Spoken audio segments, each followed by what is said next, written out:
আমি যদি দুইটা তত্ত্ব দেই যে ঘুমাইতে পারবেন পারবেন ঔষধ ছাড়া ঘুমাবেন বিশেষ করে এই যে হাতের ফোনটা বন্ধ করে দেবেন একটা সময় ঘুমানোর জন্য বালিশ নিচে ফোনটা কিনা তাতে কি সমস্যা তাতে ব্রেনের ক্ষতি হয় মাশাআল্লাহ ব্রেনের ক্ষতি হয়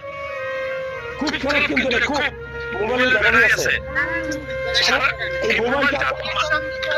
আরেকটা কথা বলি যারা বন্ধুরা ঘুমাইছেন ভালো তো ঘুমাইছে একদিন দেখেন হঠাৎ করে মিস হয়েছে তোমরা ভাববে কিনা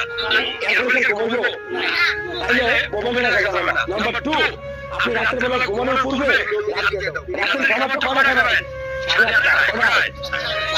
খাওয়ার পরে কিছু পরিশ্রম করবেন ব্যায়াম করবেন আপনার শরীরটা টায়ার্ড হবে আপনার ঘুম হবে নাম্বার 3 খুবই গুরুত্বপূর্ণ কলা চিনি কলা